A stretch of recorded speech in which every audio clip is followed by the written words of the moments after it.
This is Matthew Kratter's Bitcoin University.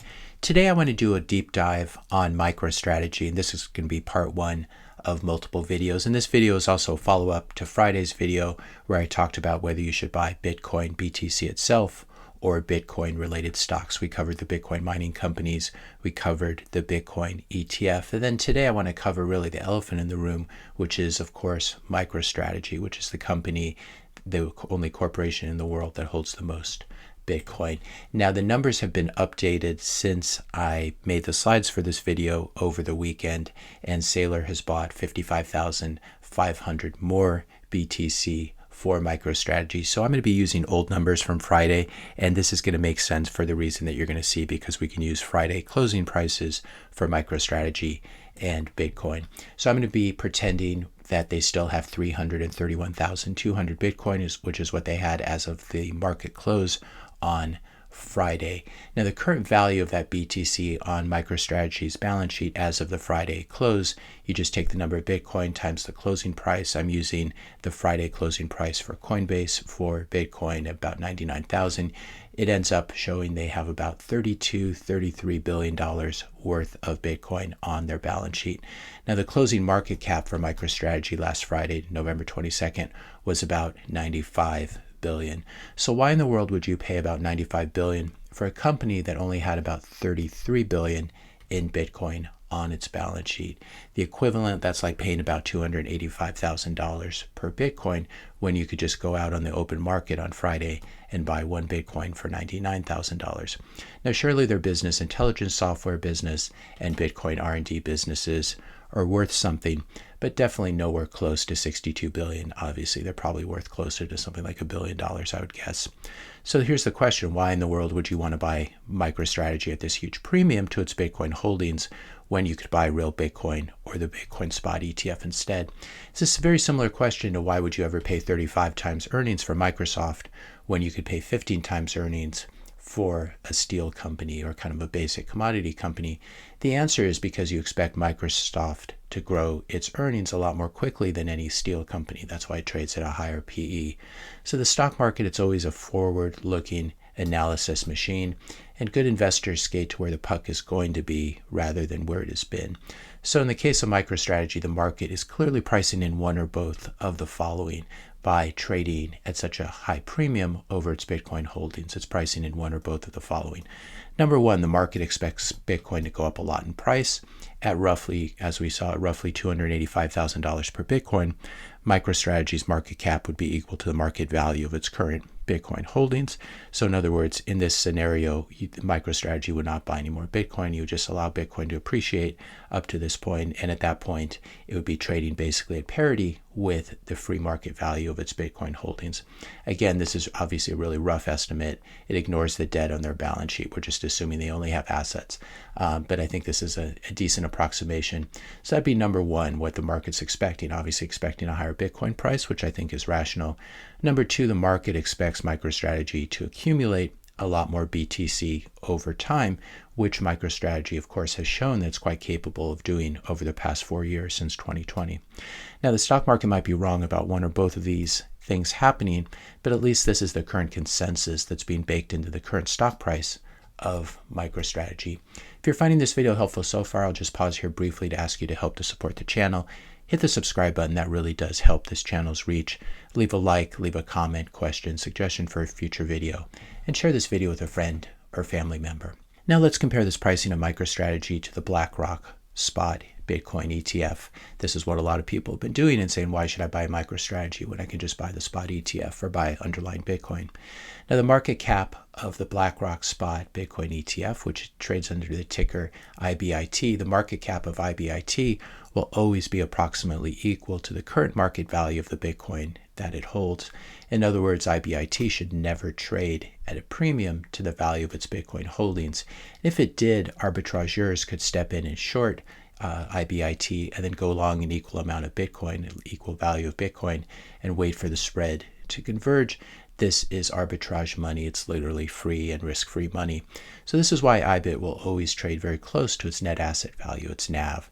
This is not an arbitrage that you or I can do, but large institutional players, what are called authorized participants, like Goldman Sachs, for example, who have the ability and the permission to create and redeem shares of IBIT and thus make this arbitrage work. So they can do this kind of arbitrage. And the fact that they can do that means that IBIT will never trade at a premium or discount to the value of its Bitcoin holdings for very long. Here's the key point. Authorized participants can bring IBIT to BlackRock, Coinbase, and exchange it for real BTC, and vice versa.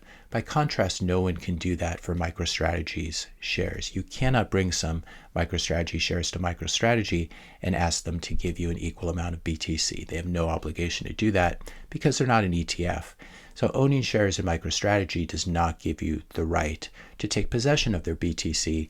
It just gives you minority ownership in the company and the ability to participate in BTC's upside potential or benefit from other smart things that Saylor does over time. So the summary here, MicroStrategy shares are not redeemable for BTC, so MicroStrategy is free to trade at a discount or a premium to its underlying BTC holdings. Now, over the past few years, MicroStrategy has traded at its discount to its BTC holdings at a couple of points in time, but I would not expect this to happen again since MicroStrategy is now on the radar of so many global market participants. So here's really the trillion-dollar question. At what premium to its BTC holdings should MicroStrategy trade? Right now, as we saw, you're paying $95 billion for $33 billion worth of Bitcoin, or approximately 2.88 times, if I've done the math right.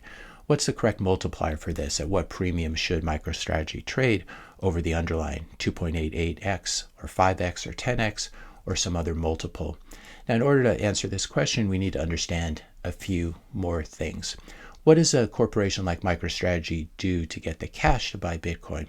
Well, the first way is they can simply earn it. They can earn it through their legacy software business or some of the new Lightning and Bitcoin initiatives that they've been working on. So they can earn the money.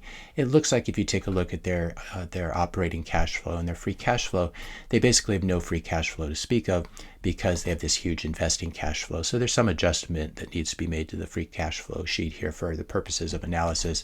But I'm just looking at their operating cash flow, which is what would be at the top of the subtraction. To get free cash flow, you just subtract investing cash flow or maintenance capex technically from the operating cash flow. But we can see the operating cash flow here is basically fairly low. So the underlying legacy software business is not generating a lot of cash that they can use to buy Bitcoin, at least in comparison to the amount that they're able to borrow or issue, as we're going to see. So that's the first way a corporation can get the cash to buy BTC. They can just earn it with their underlying business. Number two, they could also borrow the money. In other words, issue bonds, issue corporate debt, take the cash and buy Bitcoin. The third way is they can sell new shares in the company. They can sell more ownership in the company. And that's the third one. The problem with the last two, number two and number three, borrowing money is great, but that's assuming you can pay back the principal and make interest payments along the way. But as everyone knows, as every household and corporation knows, if you take on too much debt, you might end up blowing up. You won't be able to make good on your debt obligations. So that's issuing debt. That's the one risk, that you take on too much leverage. The risk of issuing new equity or new shares, selling new shares of stock, is a great way to get your hands on some fresh cash that can be used to buy more BTC. But this selling of new shares of stock also has the potential to dilute shareholders. It doesn't necessarily do it, as we're going to see, but this is one of the concerns. And here's how that works conceptually. If I have a business that makes $100 million per year in profits and earnings, in other words, and let's say the company has 10 shares of stock. So this company is owned by 10 people who have equal stakes. They each own a share of stock. Each shareholder then is entitled to 1/10 of the profits, or $10 million in profits. Maybe it gets dividended out to them. If I double the number of shares to 20 by issuing more shares, so now there are 20 shares of stock for a company that makes $100 million per year, then each shareholder is only entitled to $5 million per year of earnings. In other words, dilution of ownership and profits has taken place because new shares were issued. Now, most successful modern companies choose instead to use their free cash flow to buy back shares of stock. This shrinks the total number of shares, what's called shares outstanding, and makes each shareholder entitled to more of the profits. And this is what that looks like. If we take a look at shares outstanding for Apple since 2020, and even going further back, every single year they buy back shares and reduce the number of shares outstanding. This is a way of returning capital in a much more tax efficient way than using dividends. This is a way of returning capital to shareholders by shrinking the number of shares. So they're basically using their free cash flow to go out in the debt, to go out in the market and buy their own shares of stock. And that's done very well for the stock, obviously, since 2020, a combination of profit growth and also more profits per share because they've been shrinking the number of shares. Apple's obviously performed quite well. Now let's take a look at a company that's been doing the opposite strategy. Rather than buying back their shares, they've been issuing a lot of new shares. This is Pfizer, which in 2020 had approximately 5.53 billion shares. Now they have 5.667 billion shares.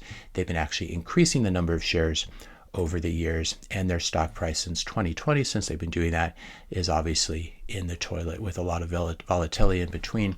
And even the government forcing customers to use Pfizer's products didn't seem to help it very much on a long-term basis. So just to review, we have Apple buying back its shares and the stock price doing really well. We have Pfizer issuing new shares and the stock price not doing very well. Now we come to MicroStrategy. MicroStrategy this year, in the last couple of years, has really been on a tear. They haven't been buying back shares, but they've actually been doing the exact opposite. They've been issuing more shares at an even greater rate than Pfizer's been doing. So back in early 2020, MicroStrategy had about 101 million shares, and as of Friday's close, they had 224.68 million shares. And so it'd be surprising when you look at the stock chart how well it has done since 2020, in spite of apparently diluting its shareholders. I don't think that's what's happened, but that's what, if you just did a naive look at the number of shares outstanding, there's been this massive dilution, or at least it looks that way, and yet the stock has performed so well. And in 2024, it's outperformed every stock out there. Apple up about 19% for the year, Palantir up 274%, NVIDIA, which is the darling of everyone, of course, up about 187% this year, and then MicroStrategy up something like 568%. So it's been outperforming all the big tech companies out there. Shares outstanding is exploding, but the stock is doing really well here. So what's actually going on? Stay tuned for part 2, which I hope to do tomorrow. If you enjoyed this video, be sure to hit the subscribe and like buttons. Hit the notification bell if you want to be notified when I publish my next video. And let me know your questions and comments in the comment section below. Thanks all for watching, and I'll see you in the next video.